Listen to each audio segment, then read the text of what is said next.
为什么中国宗教不强盛呢？我们上节课刚讲完，你会发现上我一天的课，你把我的课连续上，我讲的是系统的，你要把我课都上了才能听懂，反正不然都是碎片。上午讲的什么？阿房宫赋还记得吗？记得。知道谁建的吗？秦朝开始的皇帝，简称秦始皇。为什么秦始皇这么厉害？在我们历史当中，包括我们中国影响那么大，没有秦始皇，到现在的结果就是何止？如果我要去河北，对不起，跨国，你说对了，你肯定是跨国，因为天津呢是燕国，我们的首都不对啊，对，首都在现在的渔阳，就是蓟县。你要想去河北，就要到比如到邯郸赵国，对不起，你要跨国，你就另外一个国家了，以此类推。所以说秦始皇老先生知道吗？这个皇帝把我们给变成了大一统，从此中国其实我们真正的历史根本不是封建，到秦始皇就不再是封建了，叫什么啊？对，你说对了，叫什么？中央集权。由秦始皇开始把我们中国所谓的中国啊，为什么叫所谓呢？因为真正的中国其实就是可心他们家，就是河南，那是中国，剩下都不是中国，对吗？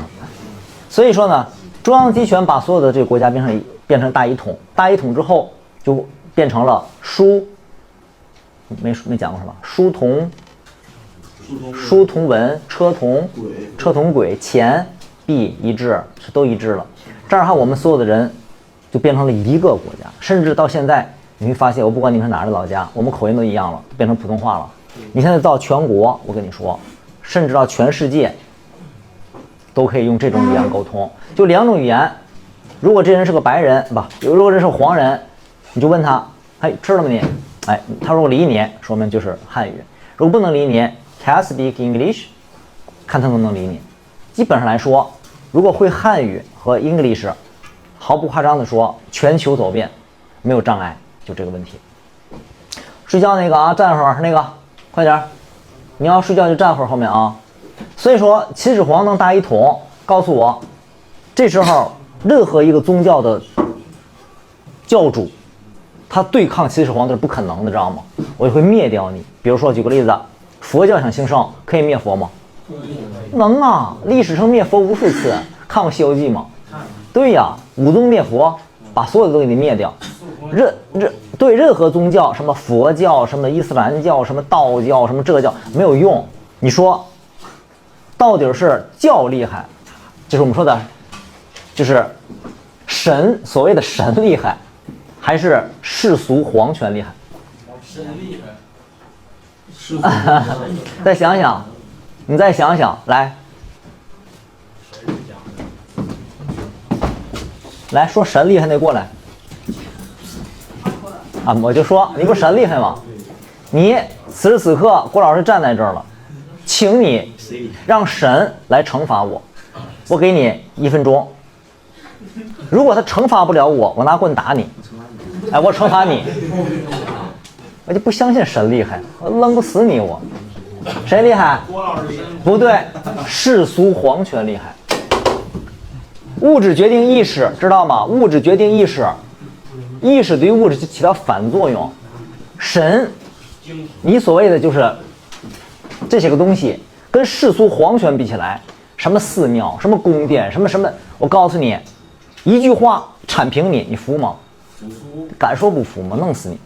所以说，在秦始皇中国不可能存在所谓的宗教的兴起，因为世俗皇权的强大，因为我们是大一统，听懂了吗？好，再反过来，在欧洲，它没有大一统，好多国家，就是我们上次讲过，所谓就是从此公主和王子幸福的生活在一起，是为什么？因为王子太多了，公主太多了，小到一个什么程度？小到一个小小的领主，一个村儿，知道吗？这个村儿的头就叫国王，叫 king， 国王，他闺女就叫对 prince 啊 prince， 知道吗？他一个村长其实就叫什么？就叫一个王，叫 king。所以说皇是皇，王是王，这是两个不同的概念。皇大王大，皇大呀，皇大于王啊，知道吗？欧洲自古以来，你说统一过吗？还真有几次。举个例子，亚历山大，对不对？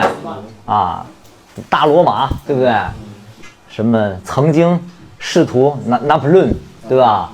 希特勒，你不要以为他们，你想想，你难道不好奇吗？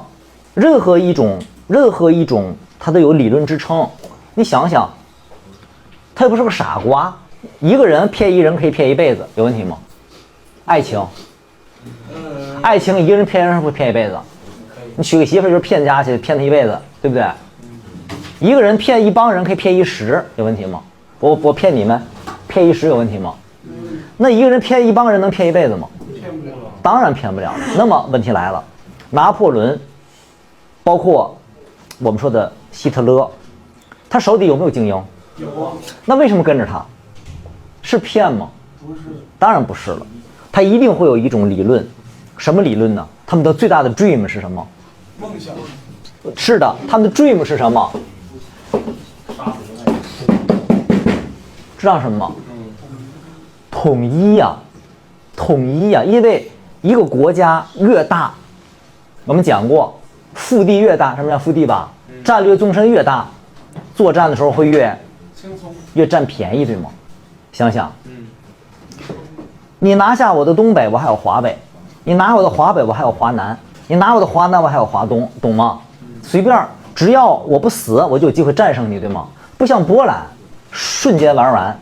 小国家天气预报都不一样，全国有雨，全国有雪，全国刮风。中国天气预报我跟你说，一报10分钟，知道吗？大呀。所以说一个欧洲人真正的伟人，比如说又说回来了这个词儿啊，可能不老对的。有梦想的人都想统一整个欧洲，欧洲一旦统一，这不少个地图。欧洲统一，东西欧甚至统一，你想想。对，你所谓的无敌了，这无敌了。所以他们的梦想就是跟每个人去讲，真正的作战勇猛或者不怕死的人，绝不是为了钱；真正的工作拼命的人，绝不是只是为了钱，而是为了什么呢？理想。为了理想，就会孜孜不倦，知道吗？为了兴趣，就会乐此不疲。有瘾，你知道有瘾这个事儿，你有理想，你比如说，你看郭老师了吗？早晨一般的情况下我4点多就起，回评论，5、6点就起床。你们8点上课对吗？我7点就到。我要不是因为离得远，以后你们会经历到，我每天6点5点半就叫你们床上去。以前我带的学校都是这样，我早上就起来了，晚上11点半溜宿舍，然后上厕所2点多钟，因为我住校嘛，上厕所的时候宿舍再看一圈，知道哪那么大精力吗？一上午4节课。而且我上课跟老师不一样，就夸夸不停的输出，知道是为什么？你知道是为了钱吗？是为了钱吗？是为了钱吗？告诉你，就是刚我说那个东西，你如果拥有的巨大这个东西，总结到一个东西，这叫什么名字呢？这叫什么呢？叫意志，或者叫什么？叫信念。英文叫什么？叫 belief。Yes， 信念。所以说，欧洲那些个所谓的霸主，他的梦想跟秦始皇是一样的，我要统一整个的东西。欧洲就这样子，结果统一了吗？统一了。比如说我们说了嘛，比如说罗马帝国统一了吗？奥斯曼土耳其大不大？德意志，对吧？是不是很大？什么波斯大不大？阿拉伯国家大不大？以此类推吧，很大。没有一个人不愿意啊。简单的说，就是一个人当他吃饱喝足的时候，他最大的梦想是什么？他的理想，他的需求就会怎么样？就上去了。人的最高需求叫什么？叫做你写在这儿啊，自我实现。灭霸知道吗？灭霸不是为了自己才干的这个事儿。看过灭霸最后的结果吗？很悲惨，知道吗？灭霸被人家一下把脑袋削掉了，知道吗？灭霸对他笑了一笑，我不怕死，因为我的 dream 是什么？我的 dream 是要优胜劣汰，这是灭霸的思想。所以当一个人的意志和强大到一定的地步的时候，你把我的手指头剁掉，你给我上老虎凳，你给我弄死我，你问我改不改，我不会改的。为了钱可以改，但是为了自己的梦想，死都不会改的，你知道吗？这就是最重大的东西。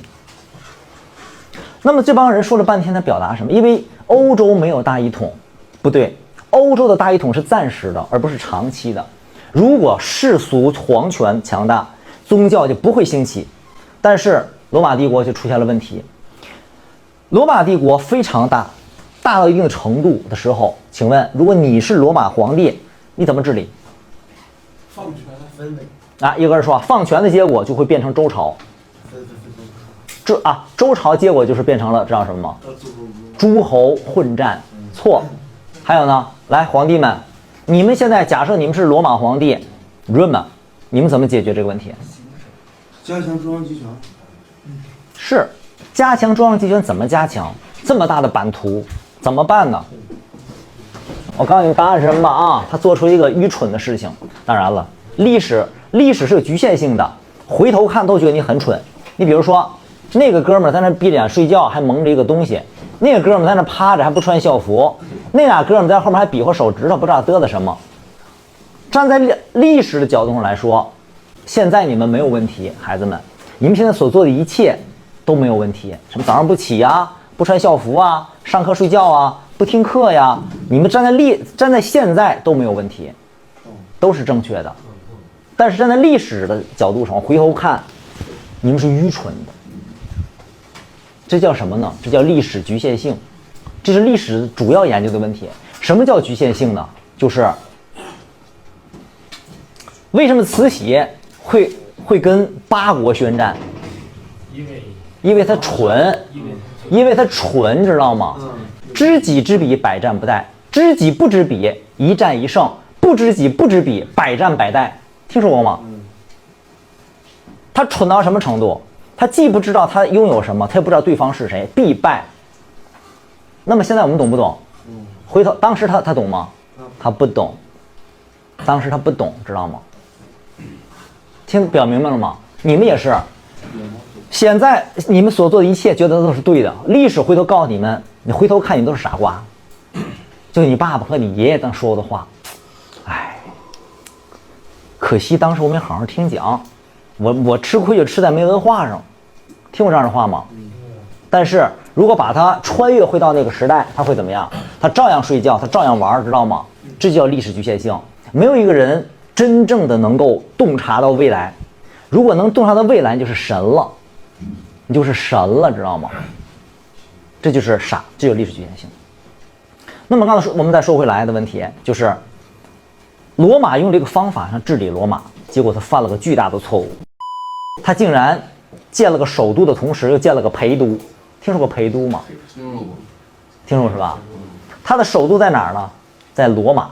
就废话嘛，在罗马。知道罗马现在是哪儿吗？意大利的首都，知道吗？但是太大了，他建了个罗马，同时觉得管不过来，我又建了个陪都。这个陪都在哪儿呢？就是现在的什么？东罗马帝国，就是我们说的拜占庭。他把罗马分成两部分，一部分是叫西罗马，一部分叫东罗马，就分开了。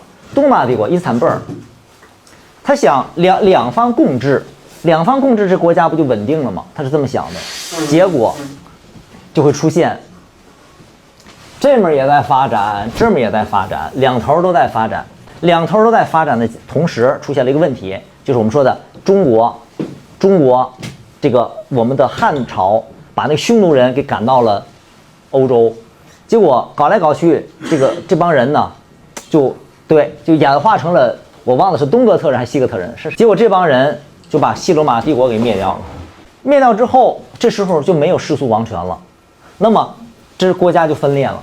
那当国家分裂了之后，就会出现一个问题，你们现在都是各个国家啊，你们都是各国了啊，你们都是各国了。如果郭老师是个皇帝，我们班里是不可能有神的存在的，知道吗？但如果郭老师不是个皇帝，没有皇帝了，你们都是王，你们班会怎样？乱套，当然乱了。然后刘金山说，是叫刘金山吧？你别说话了，你说吗？就说对，你管着吗？是不是这道理？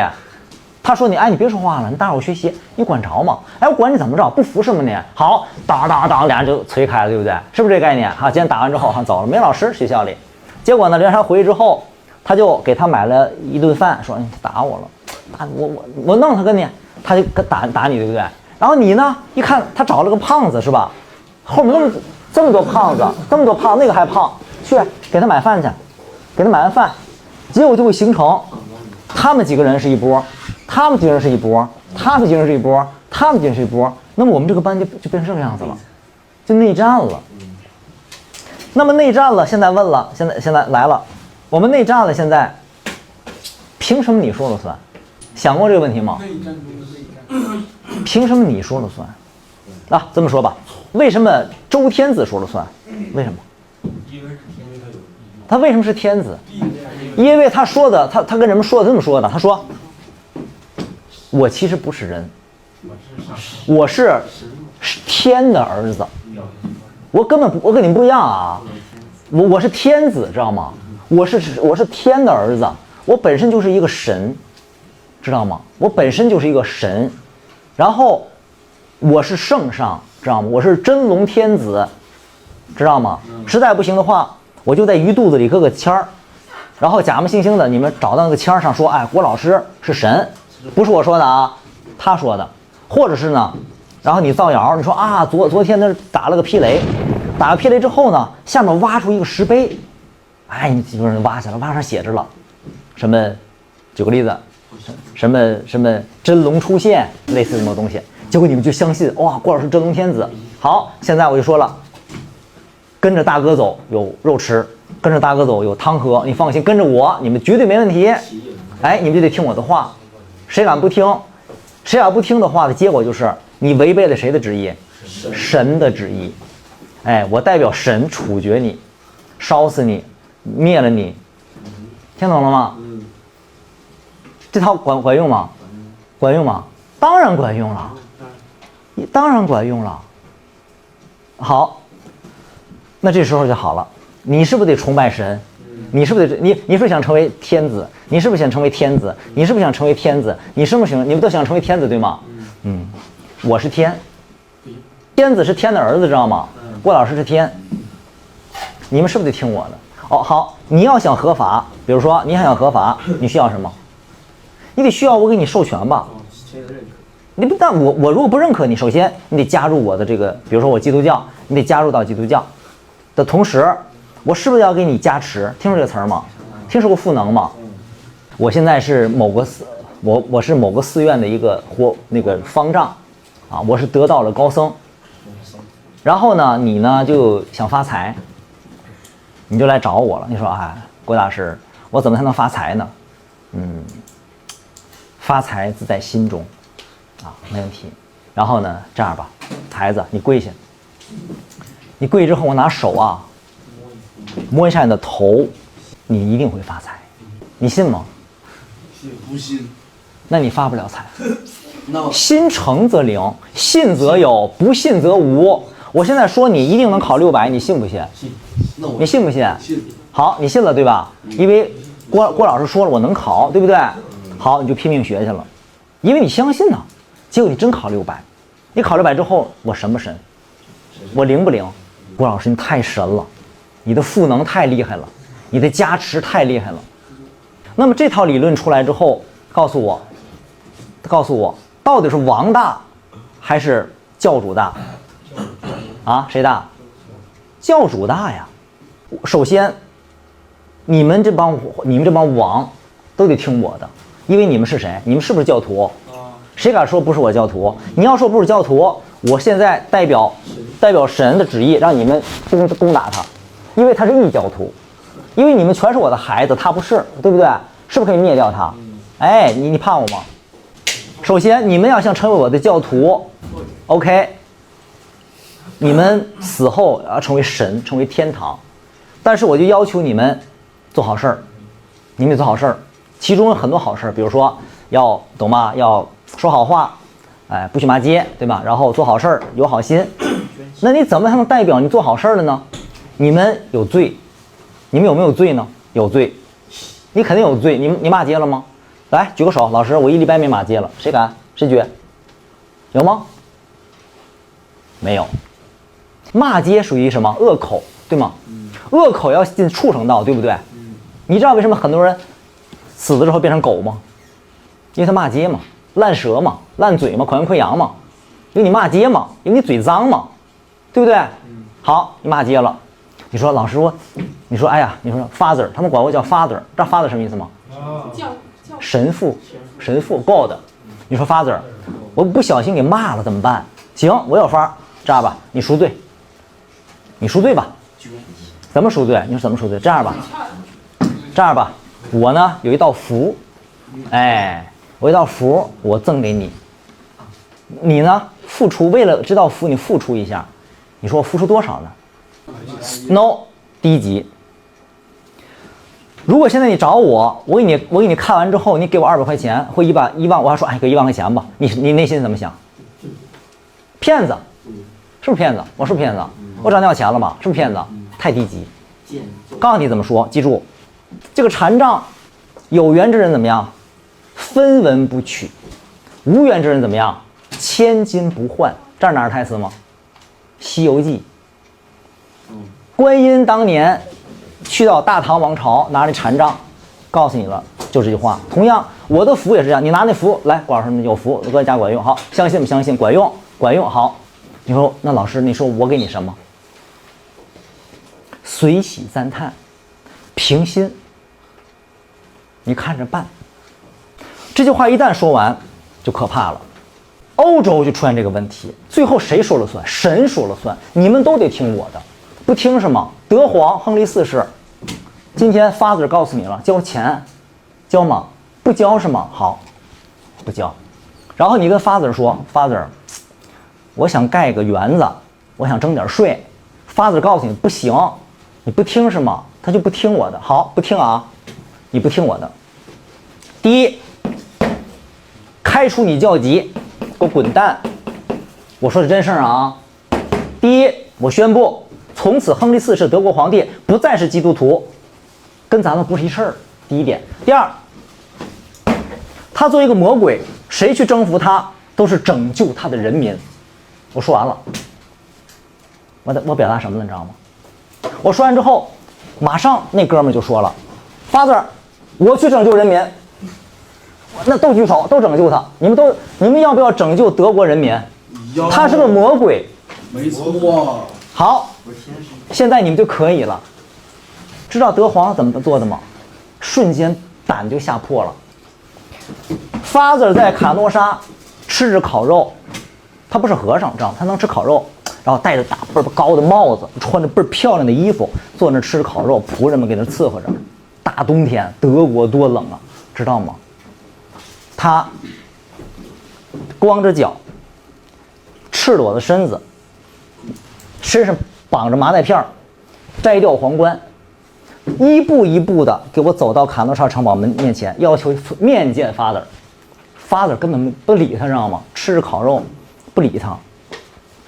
都不搭理他，你早干嘛去了你，对吗？好，大约是我忘了，好像是3天的时间。你说怎么没冻死呢？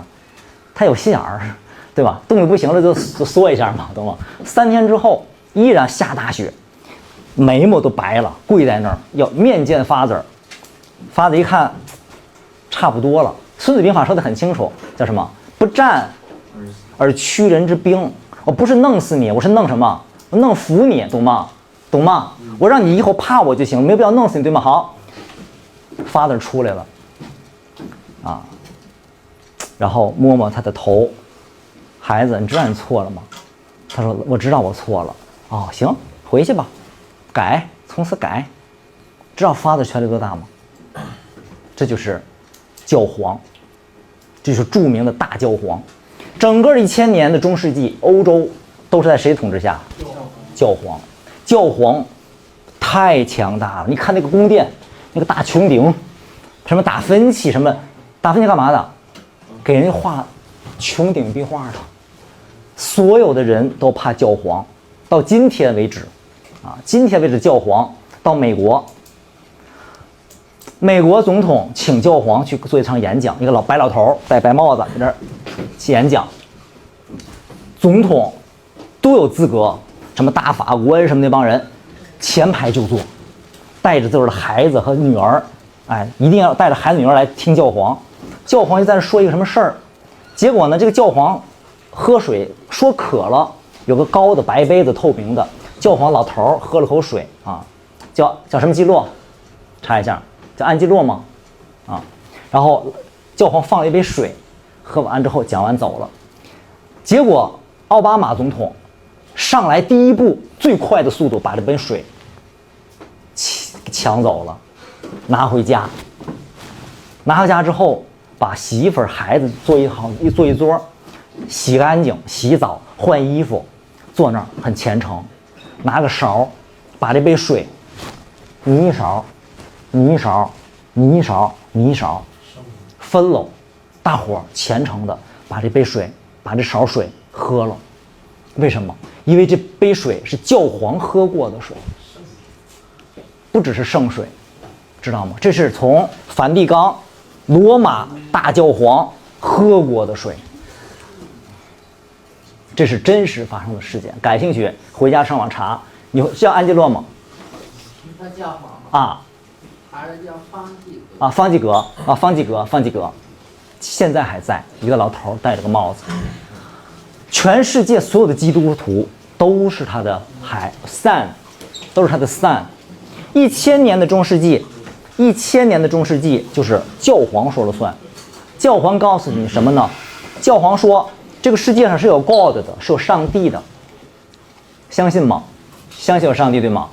你们和上帝是不能沟通的，只有通过什么呢？通过我们这帮 father 们，然后给你们把圣经解读了，然后让你们建立它的链接，然后我们这个土地天圆地方，地心学说，每个男人都是亚当夏娃，懂吗？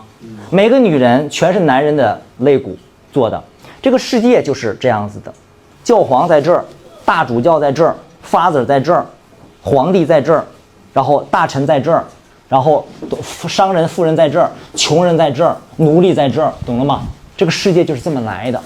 这个问题1000年，什么概念呢？1000年什么概念？到今天中国成立不足80年，1000年当中，各种教皇成为了这个整个欧洲的主宰者，知道吗？一直这个事情就这么发生着，告诉我，谁首先动心思？世俗皇帝，对吗？你想想，我在这牢牢地控制你们这帮人，你作为一个 king， 你是个小 king， 不敢说话，对吗？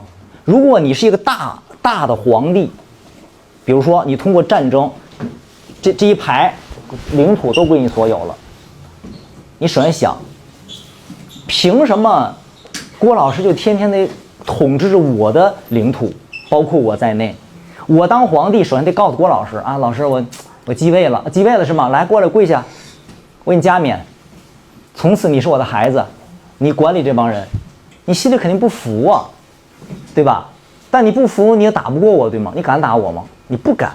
你如何才能扳倒我？孩子们，你现在是皇帝，你如何才能扳倒我？告诉我，你打不过我的。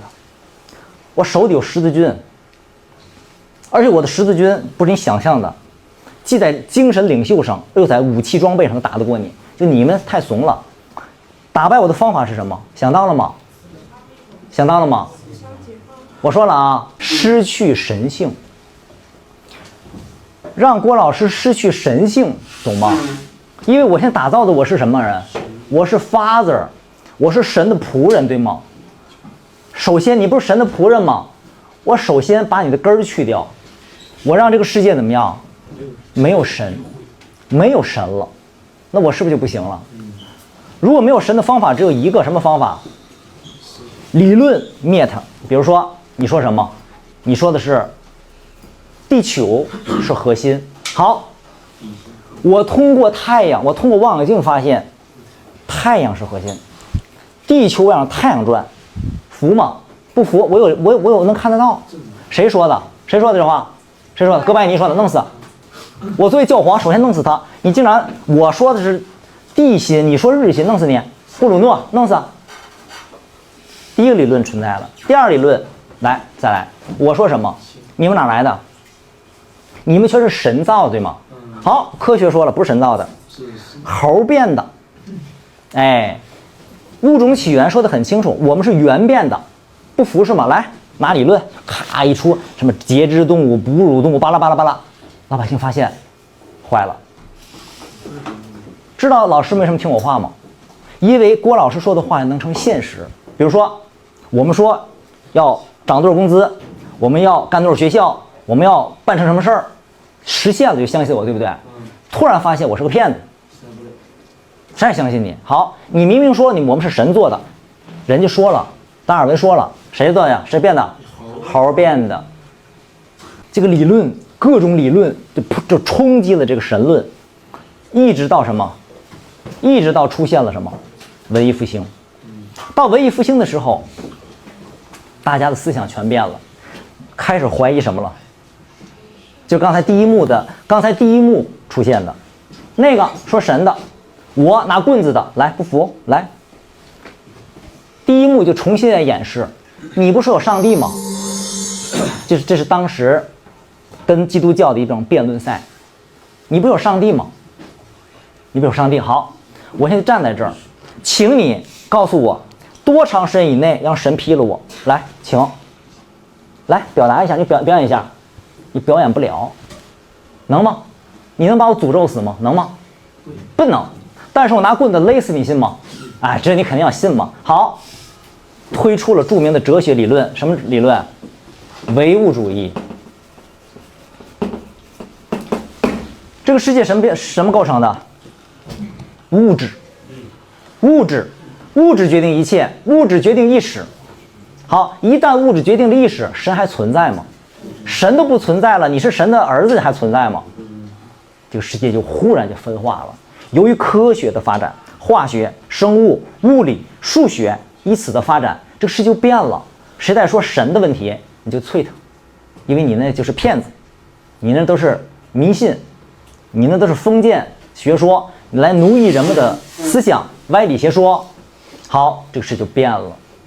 这就是我们所说思想的解放和神的1000年的较量，1000年，最后想打败他的方法靠的就是理论。